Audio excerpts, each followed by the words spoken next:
Sorry. I'd like you to turn in Matthew chapter 5 with me, please, and we'll begin reading in verse 38. Verse 38.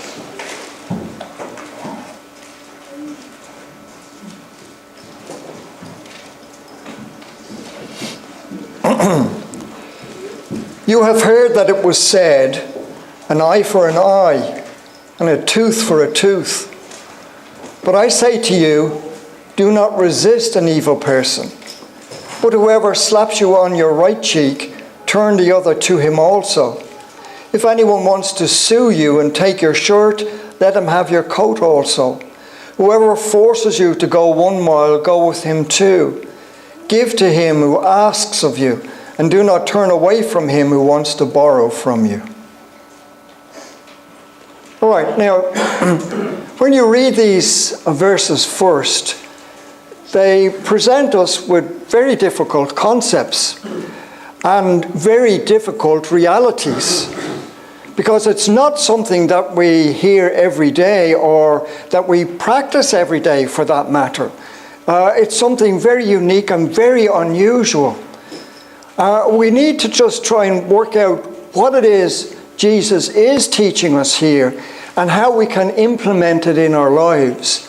And in order to do that, we need to, first of all, get the background to these verses and this teaching, and then move on to the application as to how we would carry it out. Now, the background, or let me just put it, is an eye for an eye, which is mentioned here in verse 38. You have heard that it was said. So it was written in the scriptures, but he's talking about what they say about it, what the Jews were saying about it. And an eye for an eye and a tooth for a tooth was given as a judicial standard of retribution in the Old Testament. I said a judicial, not a personal standard of retribution. This law was called the lex talionis. This law is called the lex talionis. Let's look at Exodus chapter 21.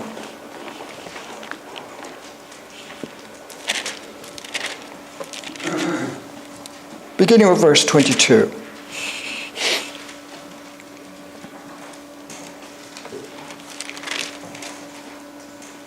It says, if men struggle with each other and strike a woman with child, so that she has a miscarriage, yet there is no further injury, he shall surely be fined as the woman's husband may demand of him, and he shall pay as the judges decide. But if there is any further injury, then you shall appoint as a penalty life for life, eye for eye, tooth for tooth, hand for hand, foot for foot, burn for burn, wound for wound, bruise for bruise. So, this is the situation that he's describing of the woman who's, because of injury, miscarries, but there's no further injury, then there's a penalty. But if there is further injury, then he sets as a penalty, as a just penalty, eye for eye, tooth for tooth, and so forth. Now, don't forget, he says the judges will decide the penalty. And the judges will decide when there's further injury what penalty is to be inflicted as well. It was a judicial matter. And that's very important for us to understand. Now, why would this law be given? Well,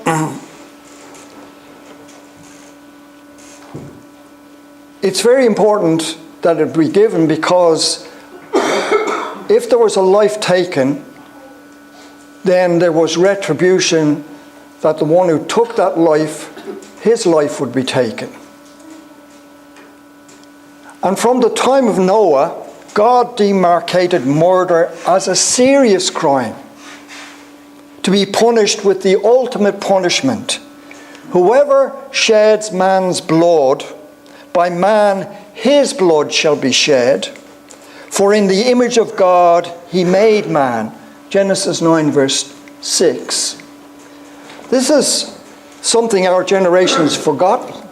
They don't care to remember this. And I fear many Christians have forgotten the sanctity of life, human life. And it is important for us to remember that we are made in the image of God. All of us, saint and sinner alike, have been made in the image of God, and therefore we are unique. So unique that if someone takes someone else's life, spills someone else's blood, his blood will be spilled. What I'm about to tell you, may surprise you. The law of Moses allowed a relative of the murdered person to pursue the killer and to shed his blood. Now you say, well, that's very personal. It looks like it, but this is what was justice in Abraham's time and prior to that, and was written into the law of Moses. This was justice. You might think, well, is that not a bit harsh?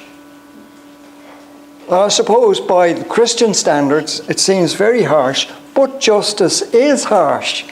Justice is there to justify the righteous and to condemn the sinner. That's what it's there for. It's not there to play games with you. It's not there to tell you things you want to hear. It's there to tell you what the standard is, who's breaking the standard, and who's keeping the standard. For those who are keeping the standard, there's a blessing. For those who are breaking the standard, there's a curse or a condemnation that comes on them. Although it may seem harsh, you have to remember they were different times to our times. Christ hadn't come. Christianity hadn't been preached yet. It was a very violent world that they lived in. So, although it seems harsh, it did end potential feuds between families that could last for generations. We have two crime lords here who are feuding with each other. And they are going out and shooting and murdering the opposition, picking them off one by one. And when one does it to one group, they will retaliate by picking on somebody in the other group and killing them. And this can go on for a lifetime. Feuding factions, we know the Northern Ireland situation has gone on for 300 years. Still, there's the hatred and the suspicion and the unwillingness to acknowledge the other side. The Battle of the Boyne is still be fought on a day-by-day basis in men's heads and in their attitude towards their neighbours.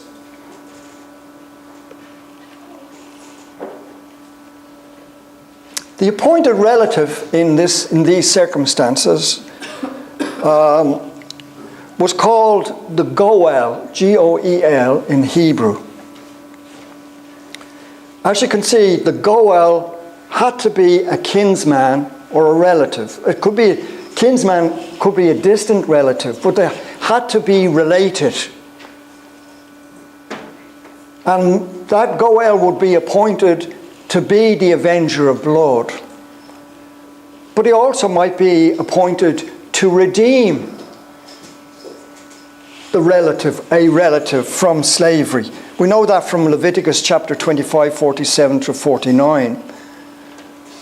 So he's a relative, he's able to redeem, and he also has the responsibility, or could have the responsibility, to avenge the blood of the murdered relative. Now, you might say, well, what does that all have to do with us? Well, interestingly enough, for us Christians, Jesus is our kinsman. In other words, he's related to us. He's our brother. We know that from Hebrews chapter 2, 11 and 12. He's our Redeemer. We were redeemed not with perishable things such as silver and gold from your futile way of life inherited from your fathers, but with precious blood as of a lamb, unblemished and spotless, the blood of Christ. And of course, he is the avenger of blood. Revelation 19:11 through 12. He will bring to justice and condemn all those who have shed innocent blood on this earth and who have not pleaded the blood of Christ and who are not in Christ. And they leave themselves exposed to this judgment by the Lord himself. All right. So we know what lex talionis is then. It's this eye for eye, tooth for tooth, life for life, and so forth. Let's look at it in Leviticus chapter 24.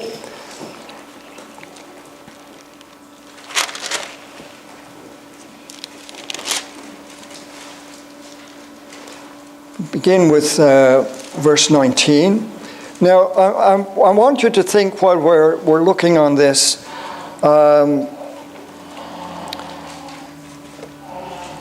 When we read this, we may be able to see why the Hebrews started to apply this on a personal level rather than on a judicial level. They wanted it to become something that they could do to get revenge, to vent their anger, their frustration, or whatever else. And it reads there in verse 9, if a man injures his neighbour, just as he has done, so it shall be done to him. Fracture for fracture, eye for eye, tooth for tooth, just as he has injured a man, so it shall be inflicted on him. Thus the one who kills an animal shall make it good, but the one who kills a man shall be put to death. All right.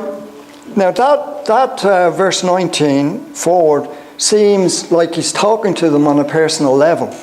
And of course he is, but he's again setting a judicial standard so that they might know what the law, when it was carried out properly, should do and would do. He was not telling them, make this your own standard for all your personal vendettas. That's not what he's telling them there. However, in the time of Jesus, the lex talionis had become a standard for individual revenge on an interpersonal level.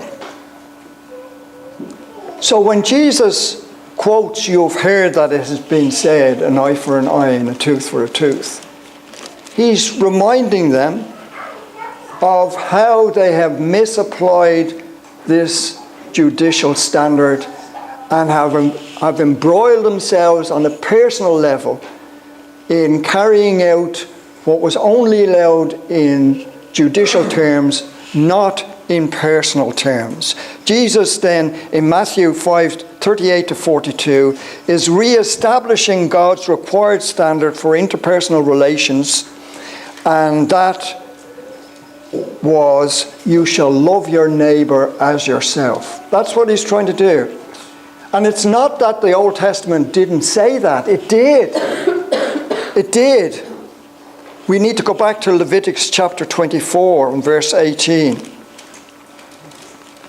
Leviticus chapter 24, verse 18.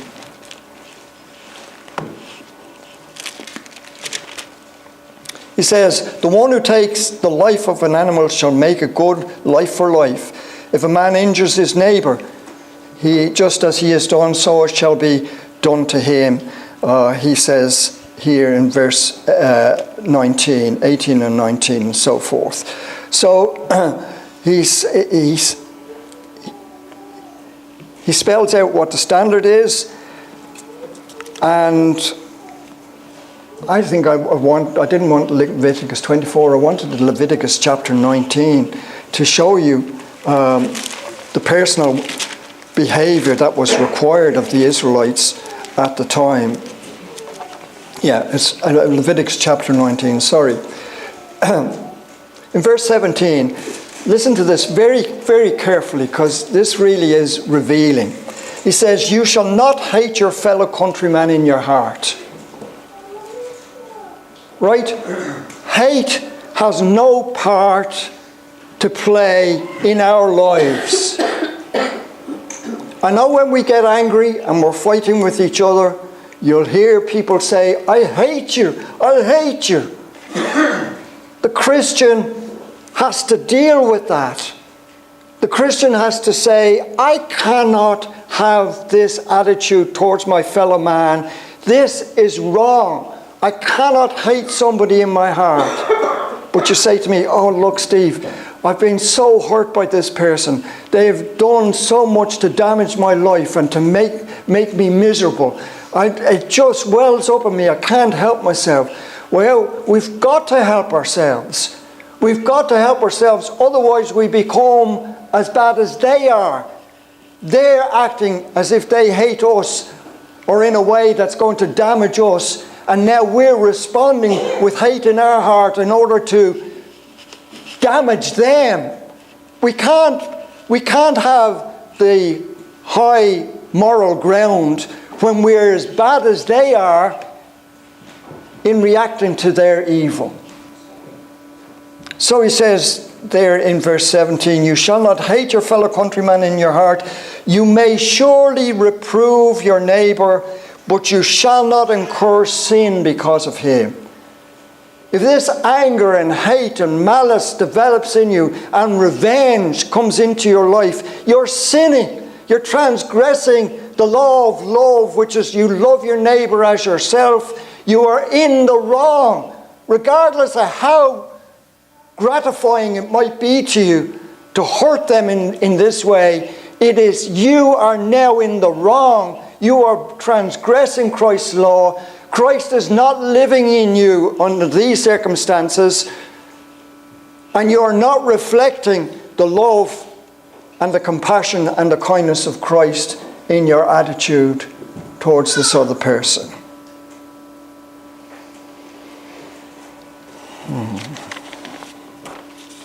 Told you it was going to be difficult. This is not easy stuff at all. This, I think that we're really at the core of what Christianity is all about. We're not to resist evil.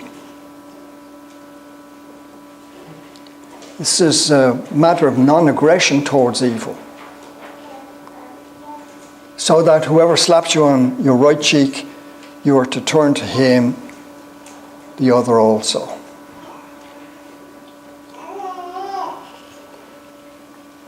I don't know, have you ever been slapped on the face? Yeah, I have too. So I just wanted to see if I have any people who can identify with it. Being slapped on the face is an aggressive act. It is meant to demoralize the victim. Usually it happens so quickly, we're taken by surprise. But when it happens, it sends a blood rush to the head and provokes an impulsive response. Not a reasoned one, an impulsive response. The hand goes up, and hopefully you can hold it just there and put it back down again. But that's the impulsive response.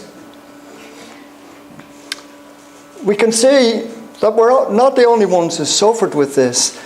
Have a look at the Apostle Paul. I'll just read it for you. The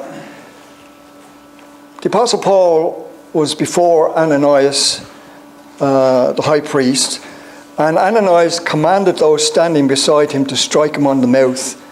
Then Paul said to him, God is going to strike you, you whitewashed one. I thought it was really great. Do you sit to try me according to the law, and in violation of the law order me to be struck? Now, I don't know about you, but I feel Paul's hurt in those words. I feel his hurt in those words. And the high priest was wrong to do what he did. And Paul was right to tell him that he was wrong. But at the same time, it was a knee-jerk reaction to what had been done to him.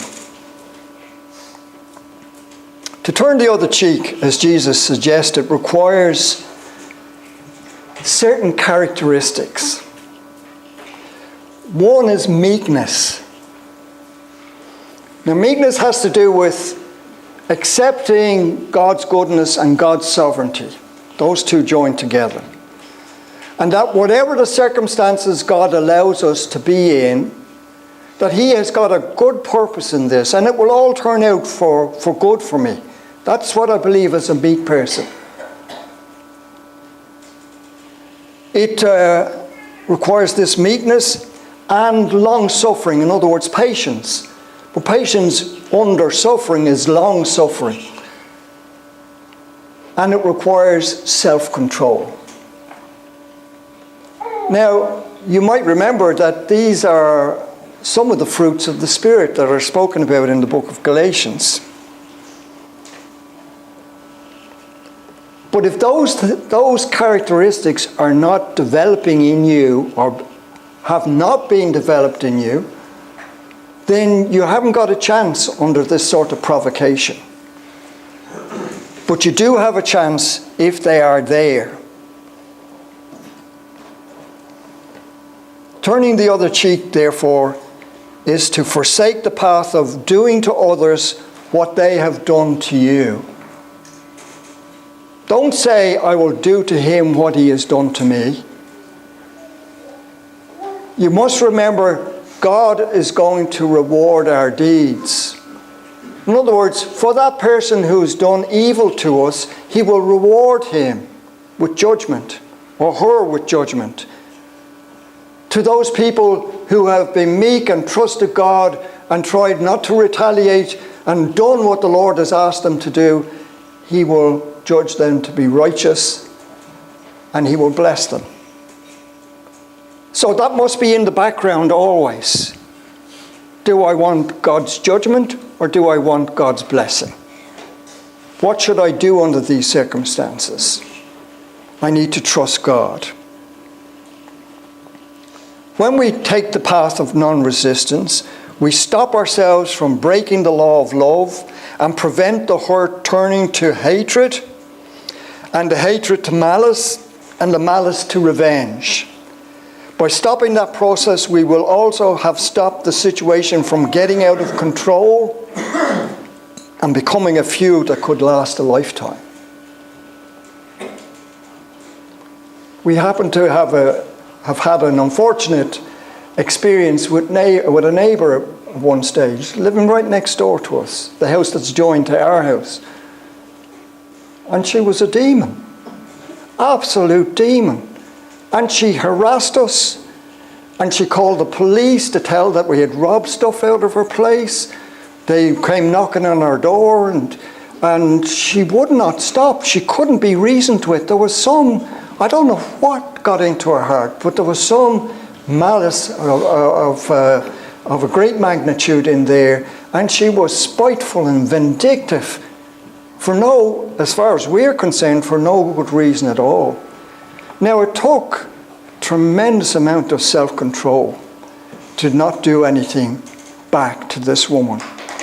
I know things like, will I go and puncture her tires while she's asleep? Did go through my head. I have to say, it did go through my head, but it was wrong. I mean, I'm saying this just to let you know that this is a real battle when it does happen. This is a real battle. And when others feel, oh, what are you doing just standing there taking it? What are you doing? Why are you doing that? You look foolish and stupid in the eyes of the world.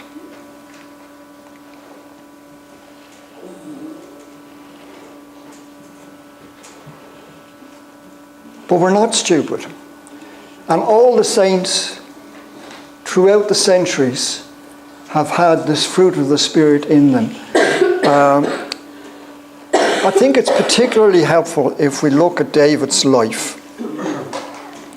There's a story in 2 Samuel chapter 15. Let's turn to 2 Samuel chapter 15.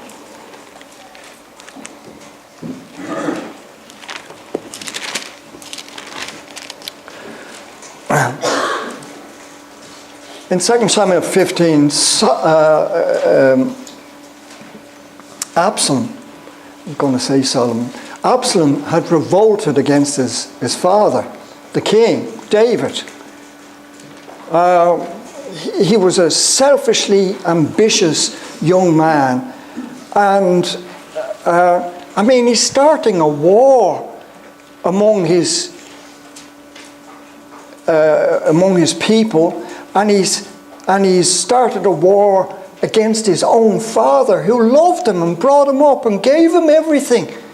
He genuinely loved him. Even after he died in this episode, David's heart was absolutely broken. He was crushed. So you can see the extent of the love that was there. Anyway, he mobilized Israel in a bloody coup against the king, and David was forced to flee Jerusalem with his servants and 600 warriors to save his life. After he had passed a short distance beyond Jerusalem, David explained to Zadok the priest his godly thoughts on the whole situation. And he says, the king said to Zadok, "Return the ark of God to the city.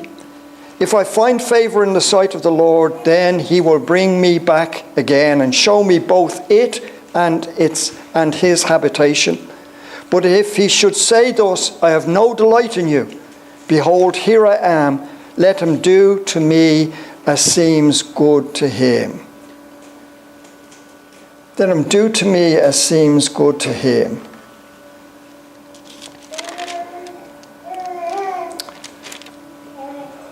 Can you imagine being able to do that? This is a crisis of monumental size. This is under your skin stuff because it's family. And in this, your very life is threatened. The life of the rest of your family is threatened. Or the lives of the rest of your family are also threatened. To think that doesn't bring big pressure on a person is to be out of touch with what is human and what actually happens. Here he's telling the priest what he perceives in this situation. He's telling the priest, go back with the ark to the city of Jerusalem. If I find favor in the sight of the Lord, then he'll bring me back. I know he'll bring me back. And he'll show me the ark again, and he'll show me Jerusalem again, in which he greatly delighted. Both of these things. But if God should say, on the other hand, because he realizes there's something radically wrong, and he's not suffering this for nothing.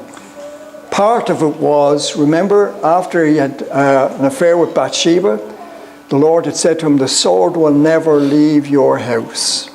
So he's wise enough to know, listen, these are consequences. This is a consequence of my sin. So the Lord is right and righteous to bring this upon me. I deserve this. He had forgiven him the sin, but there are consequences.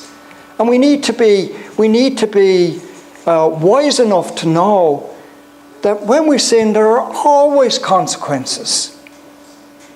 So don't be surprised when things start to go wrong for you after you've been doing or transgressing God's law.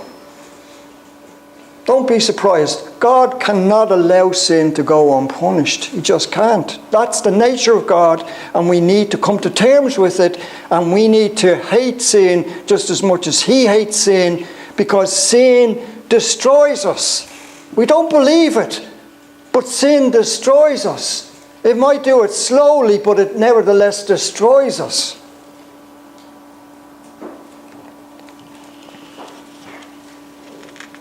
David showed great faith in God's sovereignty, and he showed great self-control in these life-threatening circumstances. And he could do that because he had those fruits of the Spirit, the meekness, and the self-control, and the long-suffering.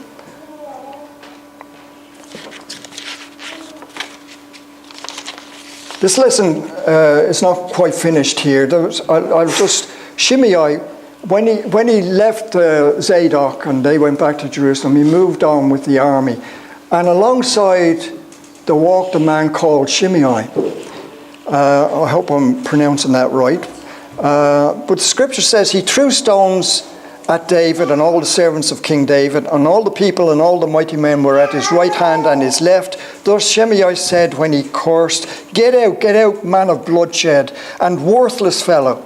Then Abishai, the son of Zeruiah, now here's the man who is the fleshly man, he's answering now this crisis in the way that most of us would, said to David, why should this dead dog curse my lord the king? Let me go over now and cut off his head.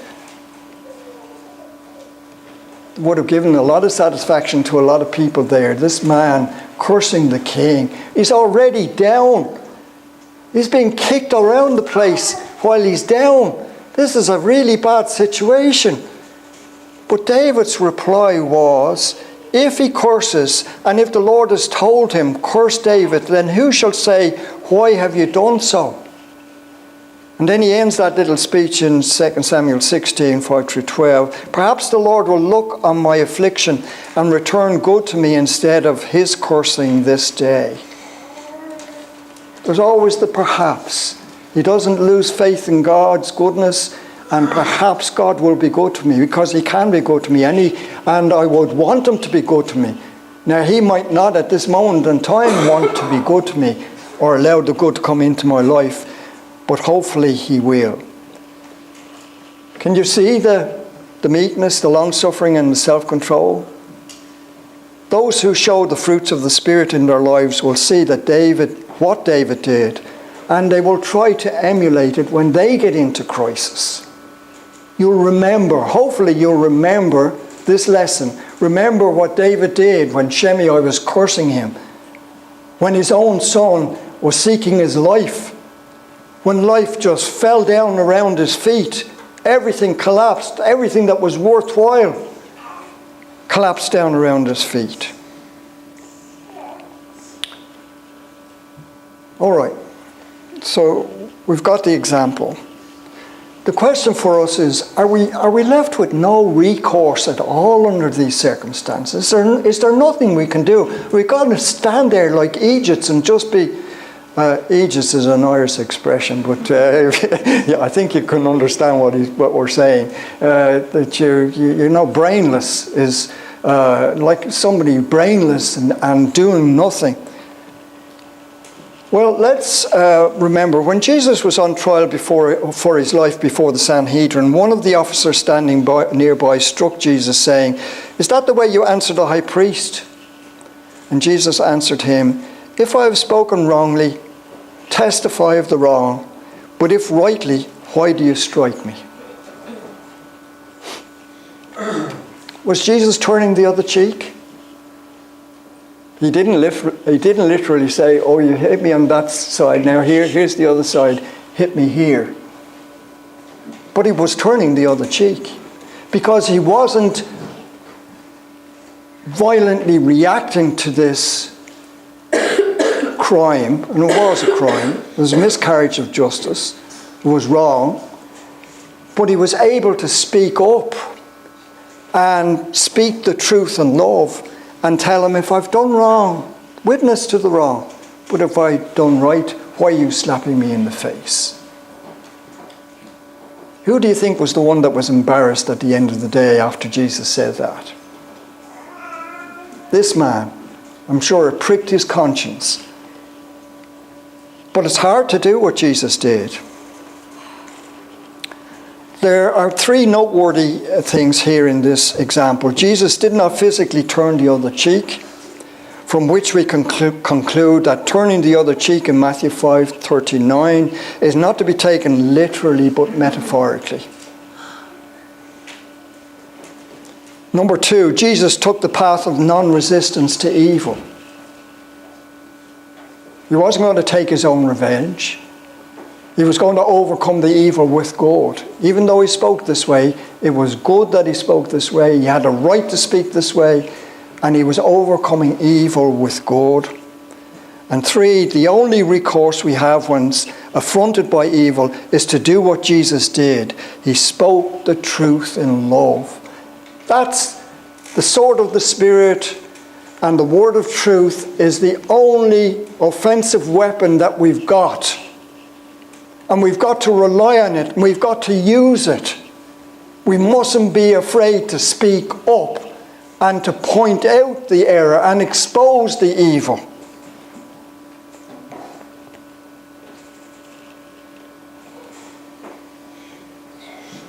Jesus says, if your brother sins against you, reprove him.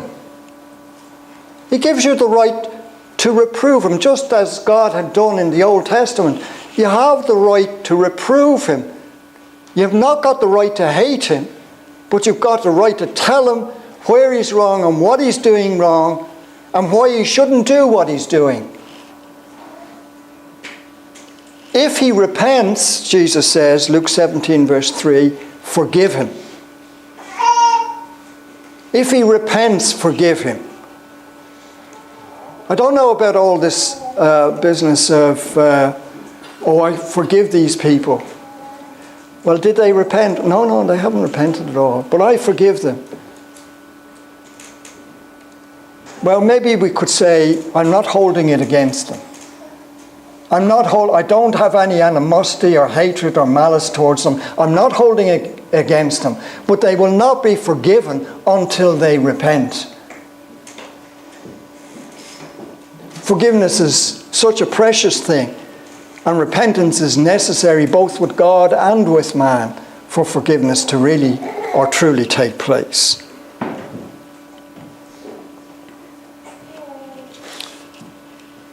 To be able to do what Jesus did, we must have an affinity with truth, and we must love the truth. And the problem with us is we don't always love the truth. Sometimes we want to believe our own lies. Sometimes we want to believe other people's lies. Sometimes we don't even look at the situation to find the truth. We only want to hear what we want to hear or see what we want to see. And therein lies the problem. The Christian has to love the truth. And they will prove that they love truth by laying aside all falsehood in their lives and speaking the truth, as it was required in Ephesians 4 verse 25. It might seem very simple to somebody says, do you like this or do you not like it? And you don't particularly like it. And they're forcing you to say you like it and you're not telling the truth. So, sometimes that happens with maybe our wives and maybe we're asking them and they're also saying what they think we want to hear. But we've got to have the freedom to say, what do you think about it? Put it back to them. What do you think about it? Well, I like it. It's lovely. That's all that matters. It doesn't matter what I think about it. If you like it, that's fine. And people need to just, I know what's going to happen when I do that. So you don't like it. So I'm in the soup one way or the other. So you don't like it then. I'm in the soup one way or the other. But no, we have to have the right to be able to say what we think. And if it doesn't suit the person, sorry. We're not trying to hurt anybody. We're just trying to speak the truth. Anyway, all of these things are very subjective. It's like, do you like this colour? Well, maybe you don't, you know. I shouldn't have asked that question. I like this colour. Say that. I like this colour. Do you like this colour? Maybe you do, maybe you don't. We know that no lie is of the truth. 1 John chapter 2, 21. Listen to that. No lie is of the truth. Any lie. Whatever lie it is, it's not of the truth. It is the polar opposite of truth. A lie is the polar opposite of truth. We need to understand that no matter how small that lie is, it is not the truth and has nothing to do with the truth.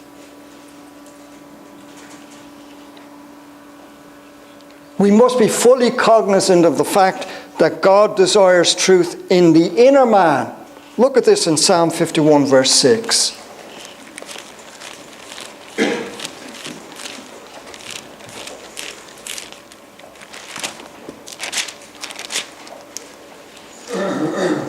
Behold, you desire truth in the innermost being, and in the hidden part you will make me know wisdom, he says in verse 6.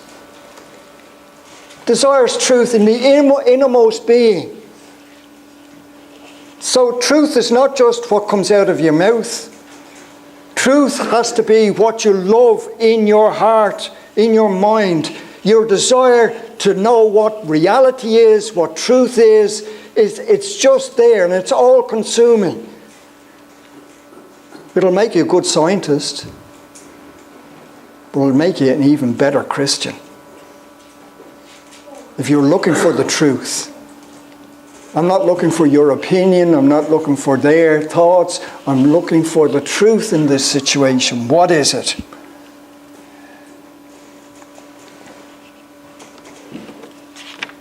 So we have to have an affinity with the truth. We're not to speak truth in our hearts, Psalm 15 and verse 2. Always speak the truth to yourself. Don't lie to yourself. And we can lie to ourselves so easily and we can deceive ourselves so quickly. That's a battle that goes on in the mind. We need to watch it. The Spirit of God is the Spirit of truth, John 14 verse 17. Our ability to defeat the evil of lies resides in our desire to be truthful both objectively, that's outside of ourselves, and subjectively in our hearts. For the fruit of light consists in all goodness, righteousness, and truth. Trying to learn what is pleasing to the Lord. Do not participate in the unfruitful deeds of darkness, but instead even expose them. All things become visible when they are exposed by light, for everything that becomes visible is light, or is certainly in the light. We can see it for what it really is. Ephesians chapter 5, 9 through 11 and verse 13. Brethren, we have the right to verbally challenge our aggressors and expose their darkness with the light of truth. That's the weapon in our hands, the light of truth. Now, I realize, and this I'll conclude now, this section, this stuff is divinely powerful. Divinely powerful. The selfish people, fleshly people, think it's foolishness. But for us who are being saved, the foolishness of God is wiser than man, and the weakness of God is stronger than man. 1 Corinthians 1:25. For though we walk in the flesh, we do not war according to the flesh. I'll get you back. I'll kill you. I'll hurt your family. I'll destroy your life. That's all fleshy stuff. It's all coming from the corruption of our own heart. It's not from God. We don't war that way. But our weapons are divinely powerful for the destruction of fortresses. We're destroying speculations and every lofty thing raised up against the knowledge of God, and we are taking every thought captive to the obedience of Christ. 1 Corinthians chapter 10, 3 to 5, or 2 Corinthians chapter 10, 3 to 5. Don't forget, the word of the gospel is the word of truth.